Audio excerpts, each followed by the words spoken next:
Hello বন্ধুরা, welcome back to our channel Riya Dutta lifestyle. কেমন আছো তোমরা সবাই? অবশ্যই তোমরা ভালো আছো, আমিও ভালো আছি। তা আজ আমি তোমাদের সাথে একটা ভিডিও শেয়ার করতে চলে এসেছি। তা ভিডিওটা তোমরা দেখে বুঝতেই পারছো এটা কোথাকার ভিডিও। হয়তো যারা বুঝতে পারছো না তাদের জন্য আমি বলে দিচ্ছি। এটা মেঘালয়ের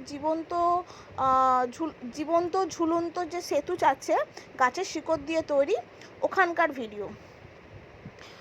এইটা হচ্ছে 2019 সালের ভিডিও। এটা আজ বা কিছুদিন আগেকার ভিডিও না। এখানে আমরা ঘুরতে গেছিলাম 2019 সালে, ওই পুজোর পর, দুর্গা পুজোর পর।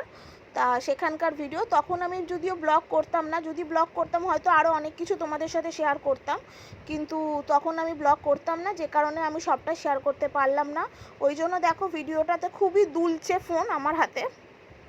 আর প্রচুর সিঁড়ি ভেঙে নামা এবং ওঠার ব্যাপার আছে এইখানে ঘুরতে গেলে। যারা গেছো তারা তো জানোই, আর যারা যাওনি চেষ্টা করো একবার হলেও গিয়ে ঘুরে আসা। সত্যিই খুব সুন্দর জায়গা। মেঘালয় মানে একটা অ্যাচিভমেন্ট করার জায়গা, যারা একটু অ্যাচিভমেন্ট করতে পছন্দ করো। আর এই যে দেখো আমার বর ছুটে ছুটে দৌড়ে দৌড়ে চলে গেল, আর তার আগে আমার দাদা গেছে। এখানে আমরা গেছিলাম দাদা বৌদির ছেলে, আমি, আমার হাজব্যান্ড, আরও একটা দাদা যার ভিডিও তোমরা দেখেছো আমার ব্লগেই আছে। তা সবাই মিলে গাড়ি ড্রাইভ করেই যাওয়া হয়েছিল এত দূরে। আর এই ঝর্ণা মানে এই জায়গাটায় যাওয়ার মাঝখানে অনেকগুলো ঝর্ণা পড়ে।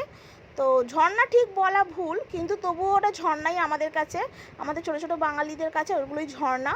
তা এই ঝর্ণার জলটা স্পর্শ করা যাদের খুব পছন্দ, পাহাড়ি এলাকা, ঝর্ণা, তাদের সত্যিই খুব ভালো লাগবে। অবশ্যই গিয়ে দেখে এসো যে তোমাদের কেমন লাগছে। আর সবাই মিলেই যাওয়া হয়েছিল, সত্যি খুব ভালো জায়গা, একবার হলেও যাওয়া উচিত। আর হ্যাঁ, হয়তো প্রচুর খরচপাতির ব্যাপার আছে, একটু মেনটেন করে যেও, তাহলে হয়তো ঠিকঠাক যেতেও পারবে। আমি এখন অতটা খরচাপাতি নিয়ে বলতে পারবো না, কারণ অতটা হিসাব আমি করে রাখিনি, নাহলে আমি বলেই দিতাম ভিডিওটাতে। আর চলো আমি তোমাদের রুট ব্রিজটা তোমাদেরকে দেখাবো, যে রুট ব্রিজটা কেমন দেখতে তোমরা দেখতেই পাবে। এসেই গেছি সামনে, আর বেশি দূর নয়। তা ভিডিওটা আমার গ্যালারিতেই সেভ ছিল, যে কারণে আমি তোমাদের সাথে শেয়ার করলাম। এই যে দেখো রুট ব্রিজটা, এবার দেখে বুঝতে পারছো এটাই হচ্ছে সেই গাছের শিকড় দিয়ে রুট ব্রিজ। এইখান দিয়ে আমরা নেবে যাব। তা চলো, প্রথমে যাচ্ছে দাদা, তারপরে দেখো পিছনে আমার হাজব্যান্ড, আর তারপর আমি যাচ্ছি, আর আমার পিছনে দাদার ছেলে, যাকে তোমাদেরকে দেখাবো। আর অবশ্যই ভিডিওটা ভালো লাগলে লাইক, কমেন্ট অ্যান্ড সাবস্ক্রাইব করে দিও।